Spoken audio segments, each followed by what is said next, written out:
Well,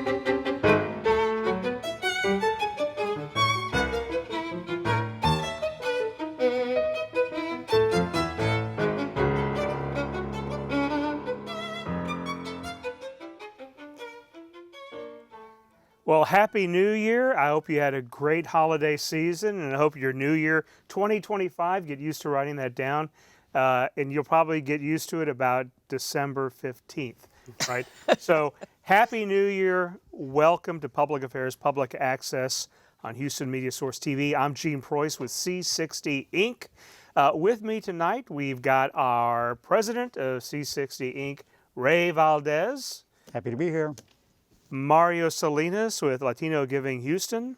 Good evening. And we have two guests, and I'll get to them in just a second. What we want to talk about today, this is actually Roger Palomino, who was the guest last month, and he and I are going to do some switching around from time to time. And I wish Roger could have been here tonight because this show was his idea. We're going to be talking about advocacy in the Latino community here in Houston, Texas, and in wherever you are. And with me, I have two very special guests. We have Graciela Saenz, who is a longtime advocate. She's an attorney here in Houston. And we have Sergio Lira. And Dr. Lira is with LULAC. Greater Houston LULAC. Greater Houston LULAC. 4967. Mm-hmm. And has been an advocate for a long time, too.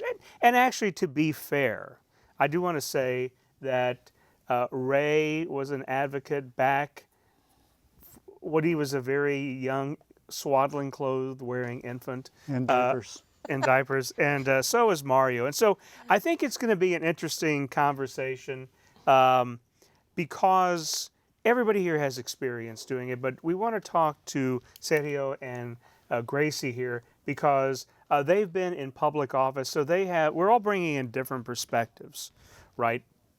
So welcome to the show. Happy New Year. Thank you for inviting us. Thank you for being here. And I want to start off by asking a tough question.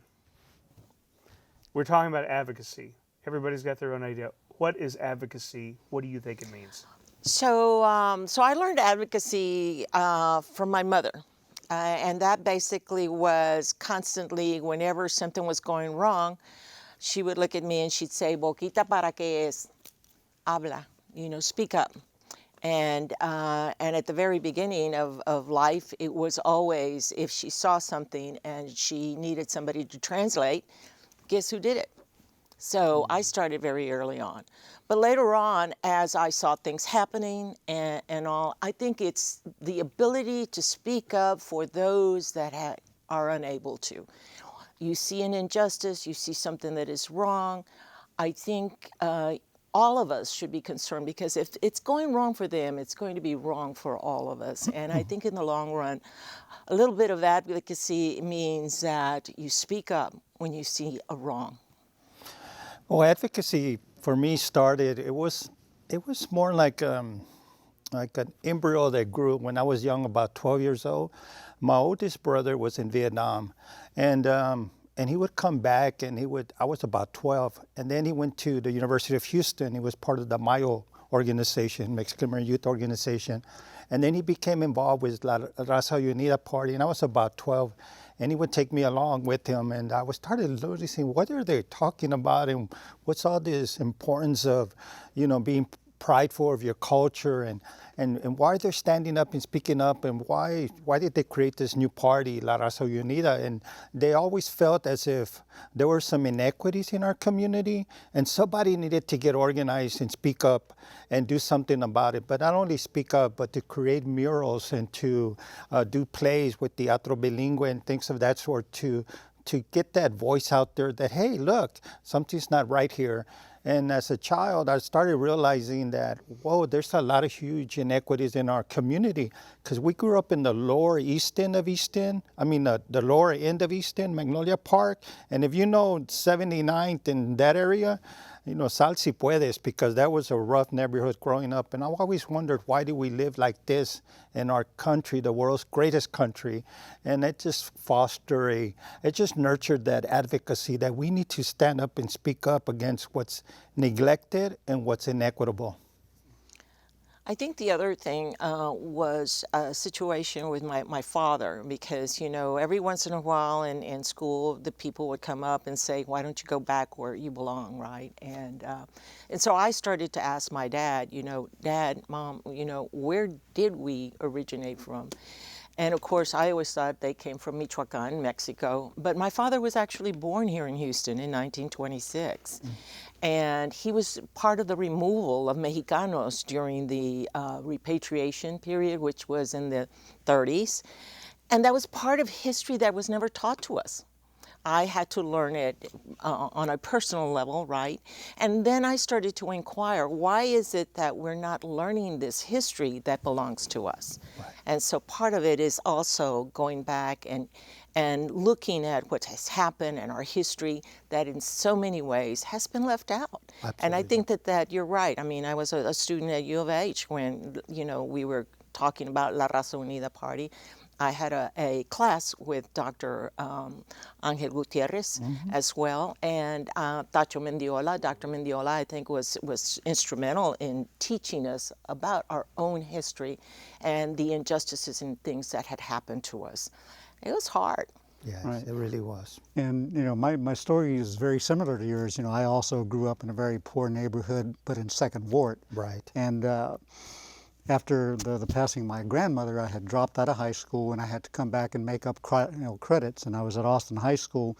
And so I only had, you know, a few choices in electives, and I wound up wanting to take a history class, and I wound up in Dr. Luis Cano's class, which was Mexican American Studies. And, you know, in the process of just kind of sitting there and listening and trying to figure out, you know, what all the noise was about, because I also had a lot of friends that had been in ROTC and had gone to Vietnam, and some came back and some didn't. And, you know, in talking to Cano, he was able to expose me to a lot of what was going on politically in our country and highlighting the inequities, you know, in our society. And up until that point, I had been clueless. You know, I'd been too busy just trying to carve out a living and helping to bring money into the family. But because of that interaction with Dr. Cano, I was introduced to a lot of my longtime friends now who are still active in the community, but I was able to meet people like Lionel Castillo, you know, Mickey Leland, you know, Barbara Jordan, and so Ben Reyes. And all of these guys passed on some very valuable lessons to us. And in those associations, you know, I didn't know it at the time, but I was learning advocacy, how to, you know, to listen and identify an issue that was important to me and to speak up, like you said, as if you see it, say something about it. But that quickly transitioned into activism. Right, and isn't it true that once you saw the problem, many times you also came up with solutions, right? Well, solutions, you know, we had plenty of them. During the Chicano movement, we were all young. We had a lot of energy and a lot of ideas. What we didn't have was a lot of, you know, common sense. So, you know. Has it gotten any better? I was going to say, maybe that strategy was better. Well, and you know, one thing that I think all of us at this table have in common is that we all had to overcome things.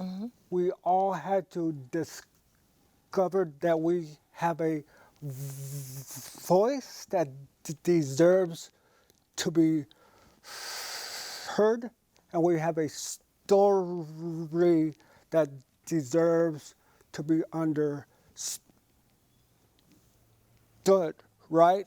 And one common thing is that you were able to find a bigger community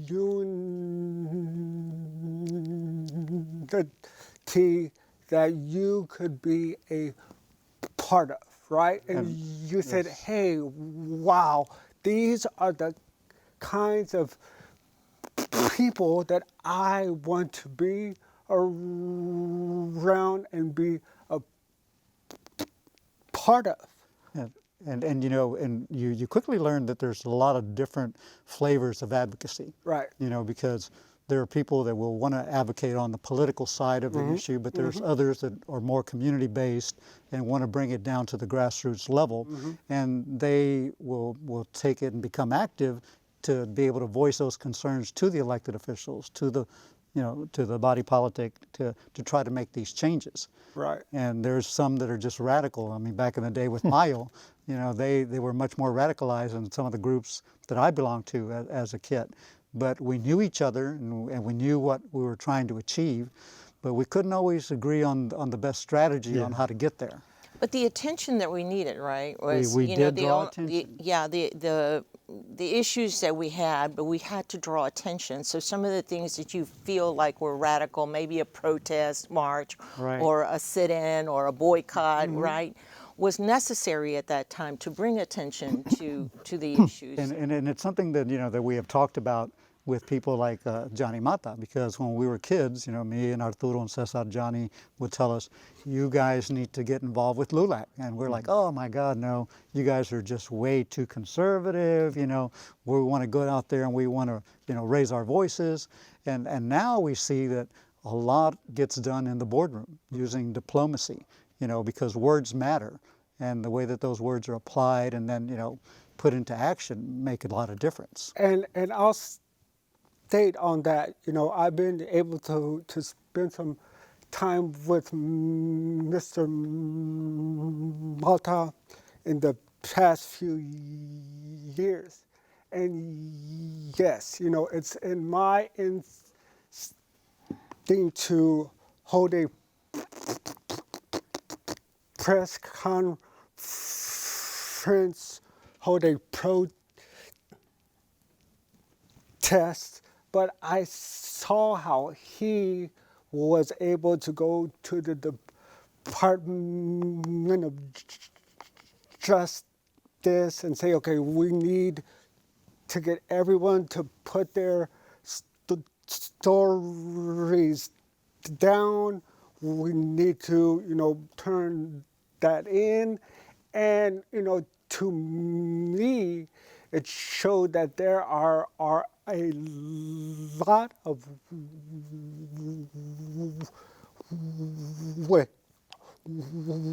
ways that you can get things done. And it's not one or the other. It can all be done at the same time. And one thing that I've noticed because of us all being involved in LULAC is that we're able to actually use these energies that come out of some of these discussions and in confronting different issues. Because with people like Mayo in the old days, the administration would get a little nervous with them. And they would come to people that were involved in LULAC to want to come to a solution because they felt safer in their approach. So we needed to have kind of all that energy I going think they on. both are necessary. Go ahead, Gene. So let me, first of all, let me just remind everybody that this is Public Affairs, Public Access on Houston Media Source TV. And this is, the C60 is talking about advocacy today, right? That's the Well, focus. I think it's important for people to know what C60 is. So C60 is Ray Valdez. And Dr. Gene Preuss and former council member Gracie Sines. We all belong to a 501c3. It's a nonprofit. We are currently doing a restoration of the historic LULAC clubhouse that's located on Bagby, right near to Westheimer. It is a building that is steeped in history, in Latino advocacy in Houston. Talk about stories to be told. And it's part of our story. It's part of our history. Early Well, warriors. Yes. And many of the people that you've talked about today, like Johnny Mott and all those, held meetings there, right? And ran planning sessions and whatnot. One of the things about advocacy that I've always been very impressed with, and Ray, and you guys know this, but is Mario. Mario has always been involved and has never been afraid to speak up, has never been afraid to stand his ground, has never been afraid to put his position forward. And I always admired that but you're level-headed about it. And the thing that got me is, unfortunately, when the little boy was killed, was murdered with, stabbed over in North Side. Flores. Josue Yes. Flores, right? Yes, sir. Your mother was a big advocate at bringing attention to that and keeping attention on that. And when I saw his mom and what she did, I was like, the fruit does not fall far from the tree, because I see where you get a lot of The that whole from. development of the Safe Walk home. Exactly. Yeah, definitely. Exactly. And that is a great thing to bring up, because if anyone out there needs to get their stories out, please reach out.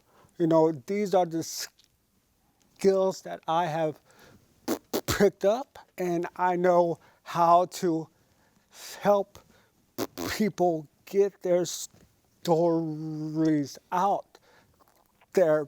And on that, my mom had just retired,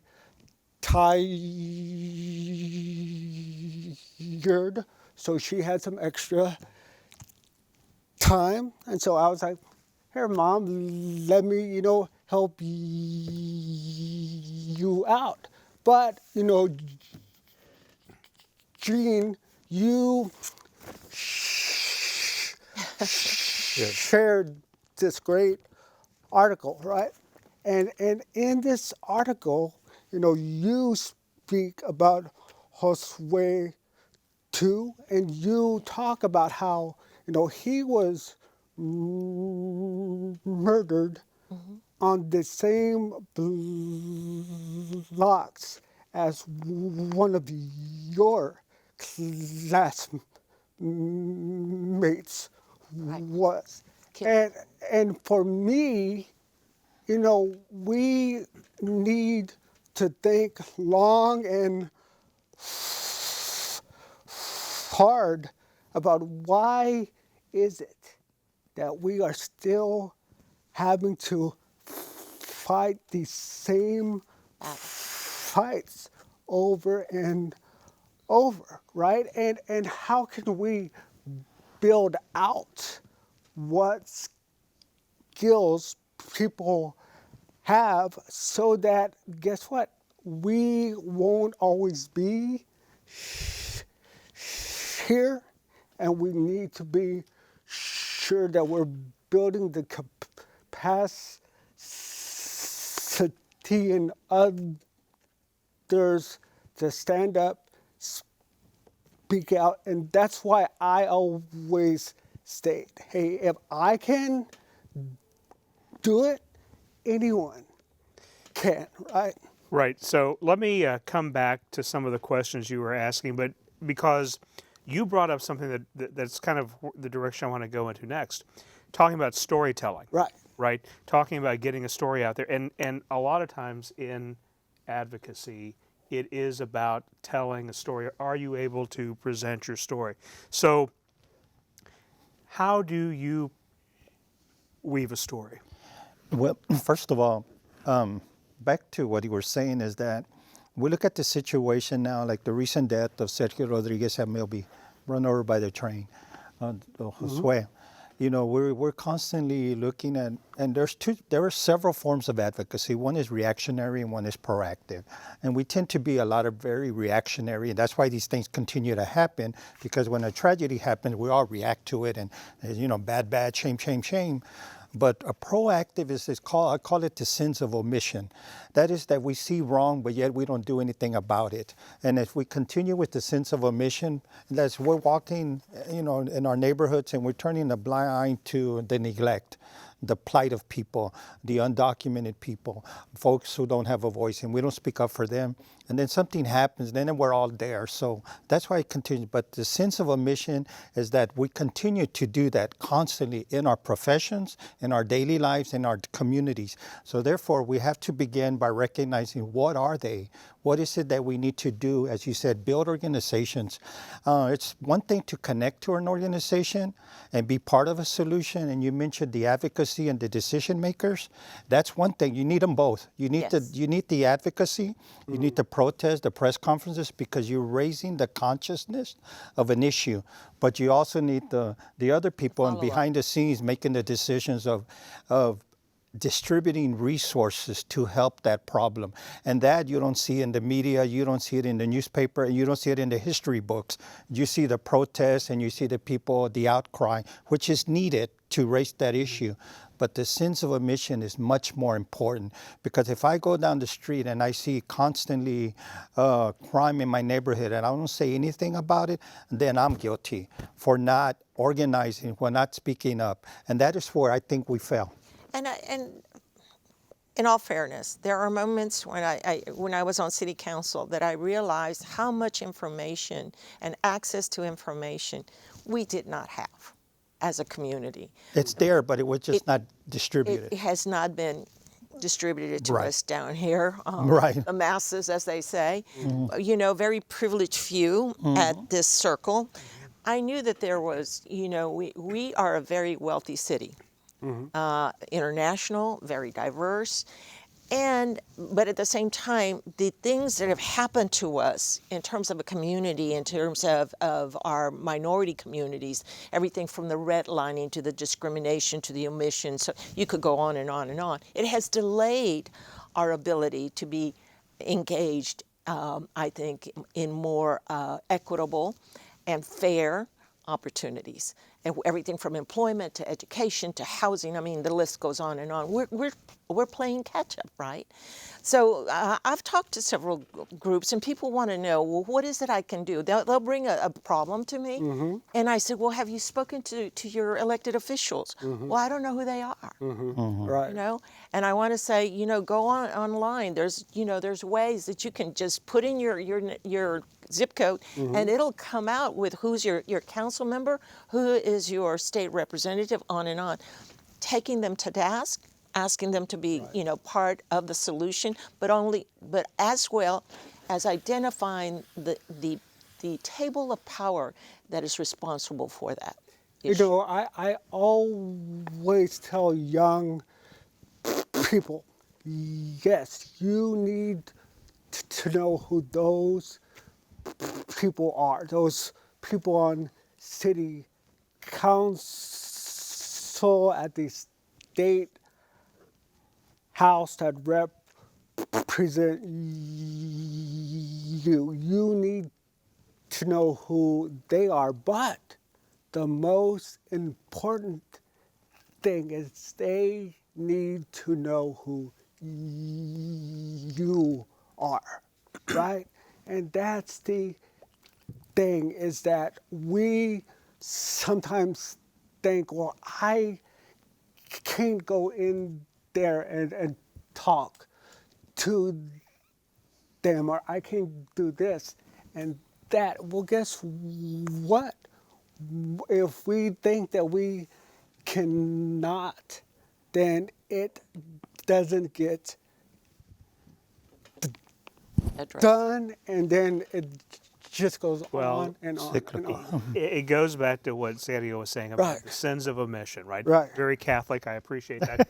But let me, and you know, Ray, you and I have talked about this quite a bit. Por mi culpa. But not on this side.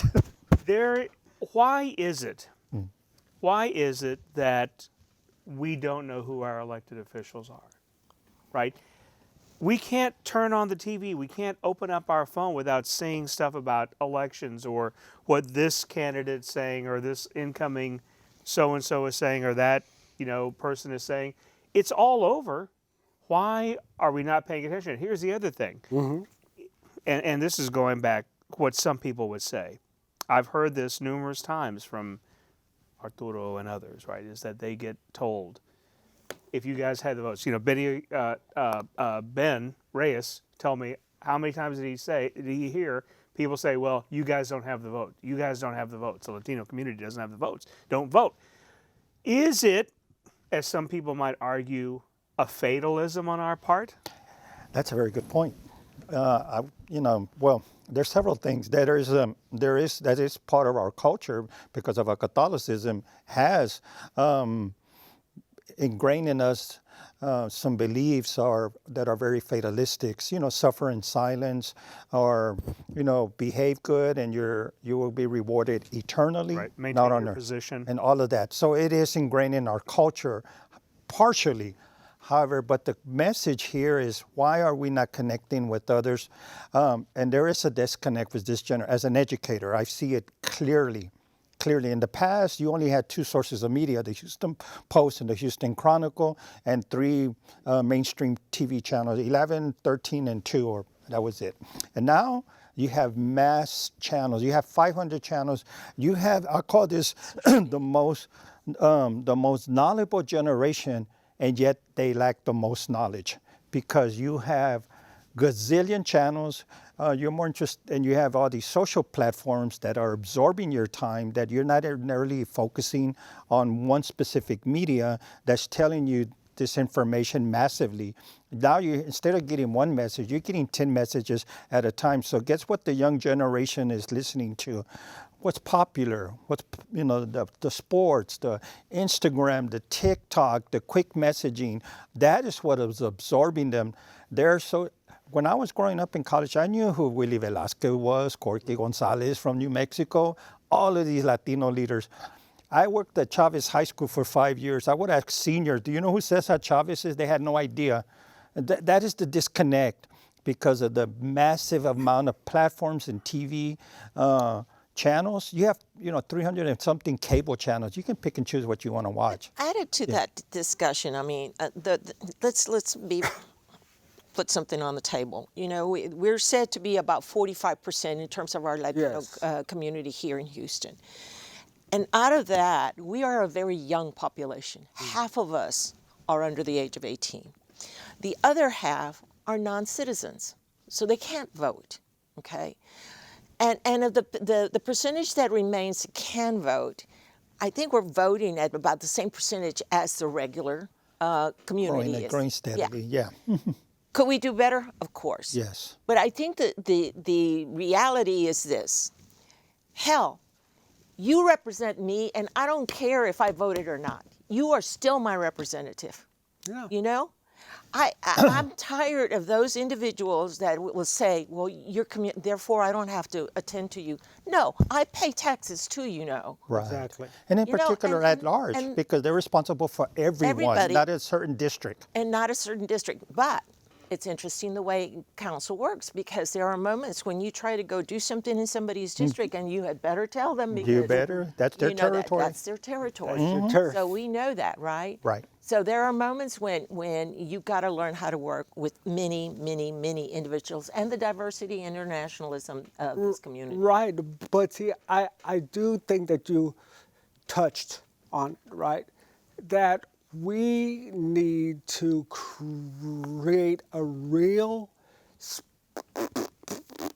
space, a real local space, and it can be more than one, where people can unplug and they can learn about this story here, where it's not an abstract thing. It's a real story that occurred on the same streets that they walk down, in the same schools that they go to. And look, if you did it, there are ways that they can go on and do whatever it is that they want to. And as those young people that were born here and will vote some day come up, they will have a better chance of knowing that civic engagement is a part of who they are, and it's a part of who we are. Which is interesting because, you know, one of the points that I brought up with a lot of my friends that are very engaged in the political process has been, we have tons of Latinos that are registered to vote. We have poured, you know, decades of funding into, you know, registering people to vote, but still we have terrible turnout. Yeah. And you know, why are we so apathetic about voting? And I was listening to, I don't know if you keep up with any of the comedy stuff that goes on, but I was watching YouTube, and Nikki Glaser was talking, and she was doing the Golden Globes, and she was saying to all the movie stars out there, you know, you guys are great and how wonderful they are. Unfortunately, you weren't able to persuade anyone to go out and vote, but you'll get them next time. That's a very good point. I wanted to touch base on what Gracie Sines stated. She said that, you know, the electorate of the Latinos, the narrative is that we don't go out to vote, so therefore we don't have no political economic power, but we should hold those that are elected that are non-Latino, hold them accountable because we pay taxes. But, you know, I have this dilemma, and I'm just putting it right here in the center for us to discuss, is that the efforts to increase the Latino political power is twofold. One is to register new voters. You have the legal residents, and you have, you know, undocumented folks that you want them to become citizens and residents and then be able in the process. There's two situations that I believe are were created to suppress the voter registration of Latino. One is to, you know, if you're a convicted felon, you can't vote. So who's in our jails, right? You know, mainly black and brown folks, right? So if you have a felony and your first time felony and you're not able to vote, you can be elected president, but you're not able to vote. Exactly. That is bizarre, right? That's one thing. So once you finish your parole and everything, you have to serve your apply. time, you Then can you're apply. able to apply. You are You able have to. your rights Right, reinstated. right. Yeah. So you have to finish. So that period there is one. The other one is, and I wish, and I'm proposing this to some state reps, that every 18-year-old U.S. citizen that graduates from a Texas high school automatically registers to vote, just like you would for the selective service. Now, it doesn't, the controversy is that you're not endorsing political parties. It just becomes part of the graduation requirement. It's just basically a signature. Right. And if we can pass that legislation, you can imagine the amount of automatically Latino voters you have. So the issue is, do we spend our time and resources registering on this end, or do we spend our time and resources convincing the reluctant eligible voter? And I think it's much easier over here than here because they're already registered and only 10% come out to vote. Oh, no. You might be disappointed or discouraged because some guy, you don't like him or whatever, but the next cycle, hey, he's no longer in office, come back and vote. I'm more likely to bring you than another one. I want to remind you that you're watching Public Affairs, Public Access on Houston Media Source TV. We're C60 discussing Latina issues here in Houston with Sergio Lira and Graciela Sines. You guys are have been elected officials. So let me come in from another perspective. Not all advocacy has to be political.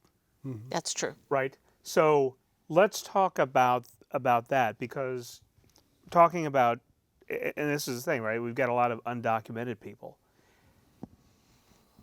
I fear that people who are undocumented, especially in the foreseeable future, are going to be further suppressed and further afraid of saying when they see something wrong. So how, outside of politics, there are other ways to advocate for causes that you see. And so this brings me to the other thing, is that there has to be a concern, right? It's how do you know when you see an issue, right? How do you know what you're looking for? What are the issues what is the issues you say? If you see something, say something, right? What are we looking for?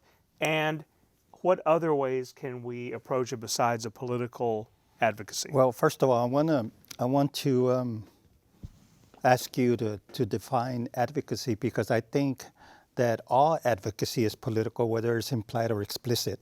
I cannot foresee Right. advocating for something that's not political and at some Anytime you level. make a decision, it's a political Exactly. decision, right? So I agree with you there, but I do think there are ways of advocating without contacting political officials. Give me right? an example. Like, for example, advocating for a new marketing product or... No. I am going to set up a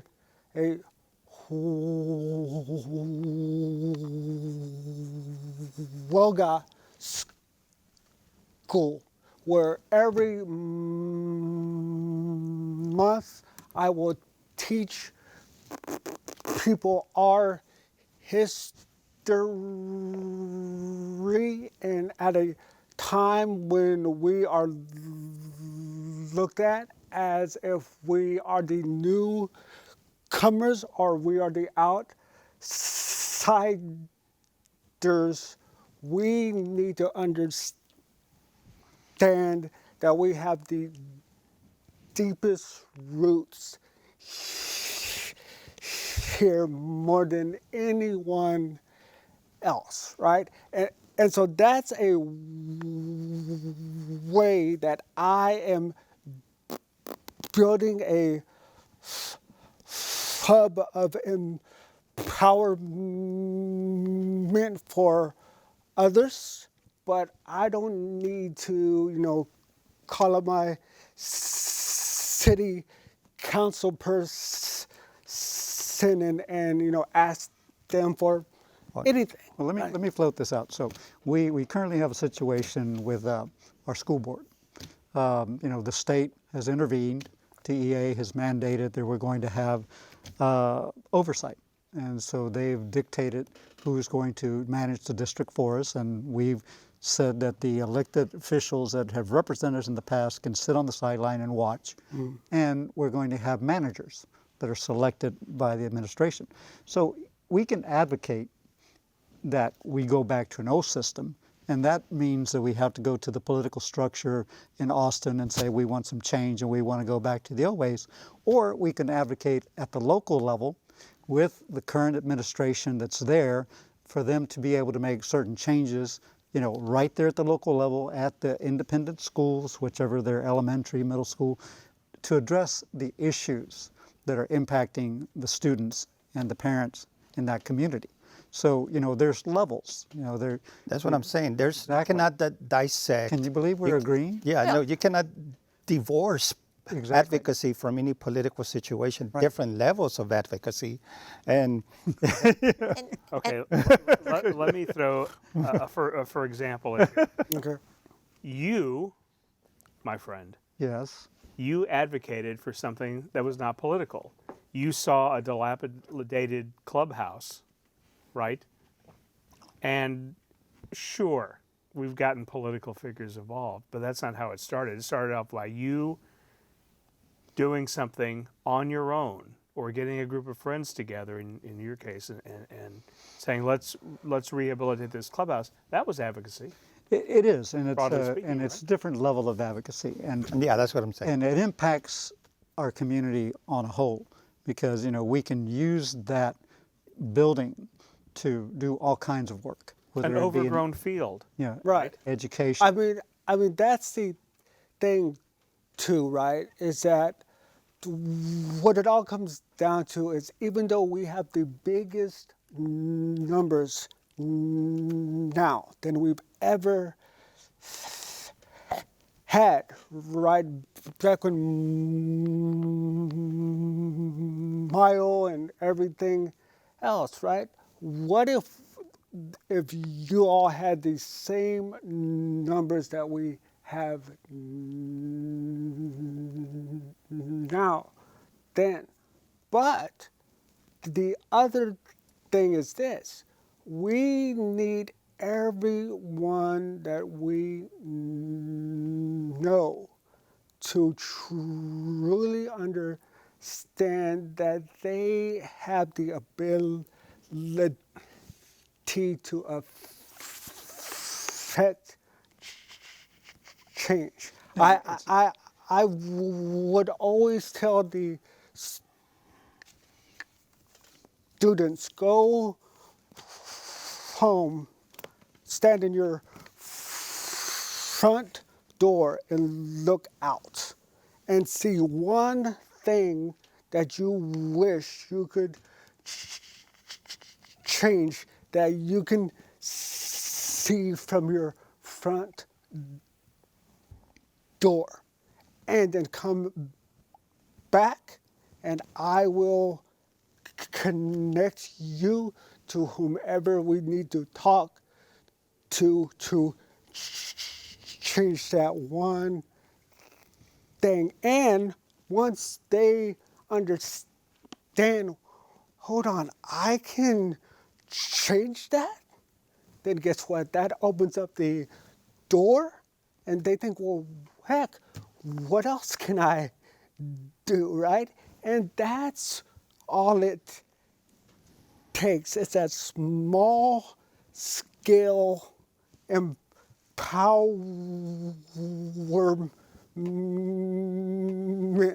And if we build that out, if we have more folks that understand that they can change things, that's what we need. Well, that's more si of. se puede, right? Yeah. We can But do it. yeah, We all agree with that, right? And I agree. I mean, and we set the example. Said Right. here, I'm sure that there were young men that probably said, after seeing you serve in office, and as well myself, you know, people would say, hey, I want to run Oh, yeah, for that position, or I want to be Right. a city council member. So we set the example and move forward. I also believe that it is about teaching. It is about telling people how to do it. I mean, I met with a family just yesterday, and we were talking about, you know, some things that they were up against, and they said, we don't know what to do. And I said, well, have you talked to this person, that person? They said, no. And I said, well, this is how you begin. But, you know, we have our civic organizations out there. We have our neighborhood civic centers. We have, you know, our churches, our communities. So there are all groups of people that are already working out there, helping each other, trying to cultivate a sense of engagement and help, right? And it was, I was just thinking about Mr. And all of a sudden his name flees my mind, for the park that was just recently added Tony to. Marron? Tony Marron. And I remember when I was on city council, and he would come in, this tiny man, and he would pound his fist on the podium, and he would say, we want a park, we want a park. And we would all just kind of like be taken aback. He demanded a park. right. And he wanted to know why, you know, parks are everywhere else, but in the East End over here on this side of town for years. And Mr. Marron, eventually, you know, there was a piece of land that was dedicated over there by the bayou, but it was never built out. It wasn't until years later that it was built out, and resources. Now, of course, with the expansion of Buffalo Bayou, they're getting ready to inject. There you go. Vitalize. Inject, you know, millions of dollars into that area, and it all started with him. You know, demanding that this community deserved a park. But it's interesting because Tony Marron was my neighbor, and he had a 5 and dime right there on Canal and 66th Street. And I would go into that shop in the evenings because I knew the brothers, and they had a band. The brothers had a band called, I think, the Saints and Sinners. Oh yeah. So they would play downtown at some of the clubs and stuff. So, you know, I Played at never the Pan thought of American Tony. nightclub I where we never cleaned up. thought of Tony Marron as being this dynamic community leader until years later. Again, you know, coming into city council and banging his, you know, his fist on the podium and demanding all this. But, you know, he was a great influence because he would sit me and Arturo and Cesar and all the other guys down and tell us, how the cow ate the cabbage, but we didn't really quite get what he was Well, driving at back then. I think we equate elected officials or people in high position, prestige, or whatever, high salary, as all leaders, but they're not all leaders, because leaders come in different levels. You can have leaders, basically John Maxwell says a leader is someone who influences others, and Maron is a leader. Yes. You're a person at the church who does a fundraiser for collecting clothing or toys is a leader. So you don't always have to have the leader at the tip of the pyramid. We have leaders everywhere. Absolutely. Everybody can lead. Can in some way. engage. And, That's and right. that's what civic engagement really is all about, right? Right. It's our responsibility to our community. This is Houston's Media Source Public Affairs Public Access Program. This is C60 talking about things that are affecting the Latino community. We're talking about today advocacy with Sergio Lira, Graciela Saenz. So let me throw another log on the fire here. Now, Ray and Mario and I have talked about this quite a bit. We'll get you guys to talk about this. So we've said anybody can be a leader, right? People should speak out when they see something or looking out their window and they see something that needs to be changed, right? You started off when you were all of you started off when you were young doing this. So let's talk about changing, or let's talk about training up the next generation of advocates and leaders too, right? How do we get young people? Young people, a lot of times, and this is my pet peeve, and you guys have heard it until your eyes start rolling back. Young people say, "Oh, I'm gonna do something about this," and they're post on social media, right? That's an echo chamber, because who's their social media friends? They're their friends, right? Who agree with them sometimes, not my friends. But how do you really get something that may not? You may be talking just to an echo chamber. How do you really get out there and do something? Yes, it's needed. They don't see that, like in the '60s when Mayo was going out, or La Raza was going out, is that there were people in the streets, but there were also people in the boardrooms. There were people who were demonstrating, but there were also people who were talking to elected officials.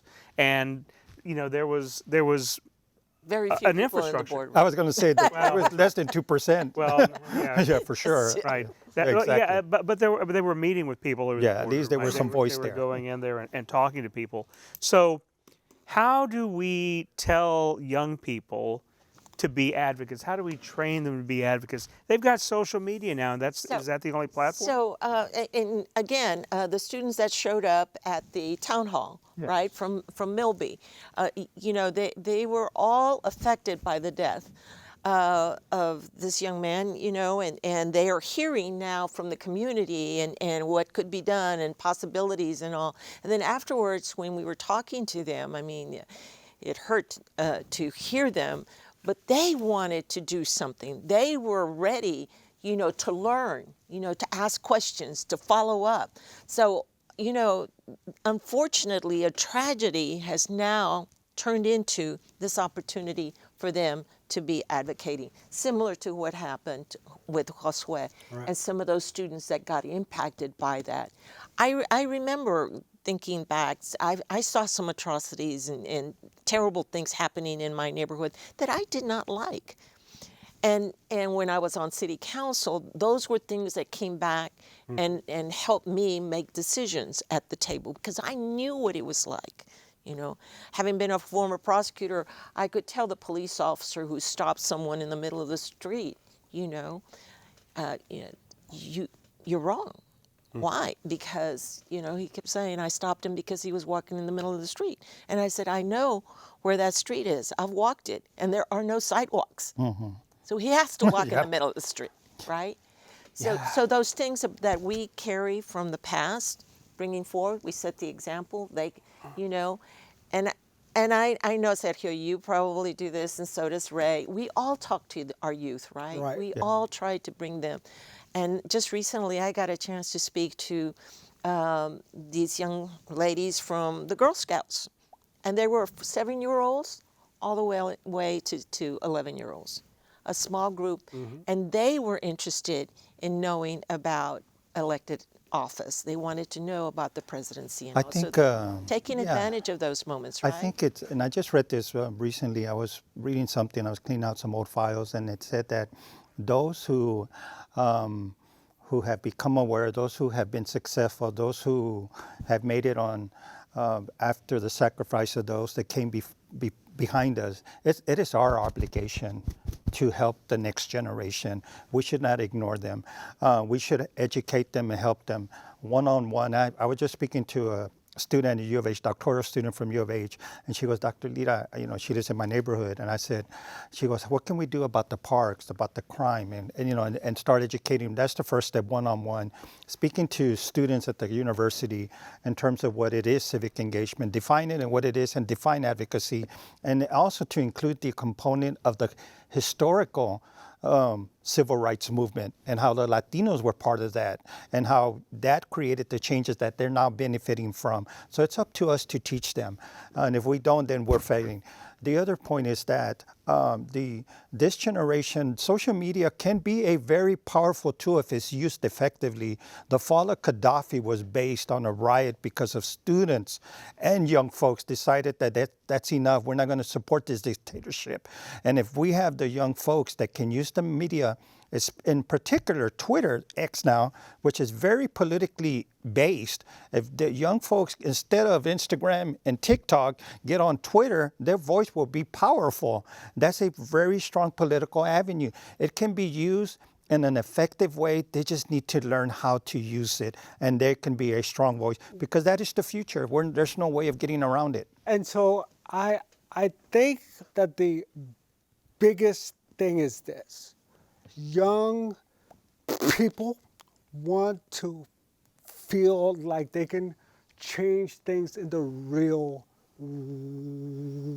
world, even if they don't know it yet, right? They put everything on this because this is there, right? But, we need to show people that they can stand up, that they can be proactive. In April of last year, a group in the East End asked, how can we get more folks in the East End to come out, vote, right? And so I went and I spoke to them, and guess what? I said, talk to people about the trains. That affects them every day, and it's a real thing. And if you can teach them how to act on that, they can take action on a real thing that impacts them day in, day out. And quite honestly, the group rolled their eyes and they stated, oh, those trains, well, we've always had to deal with that, la, la, la. Well, Yeah. guess what, folks?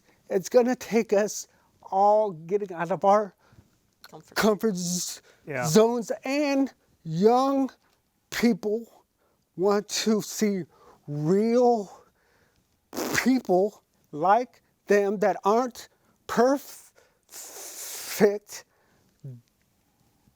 doing things that convinces them that they can do those things too, right?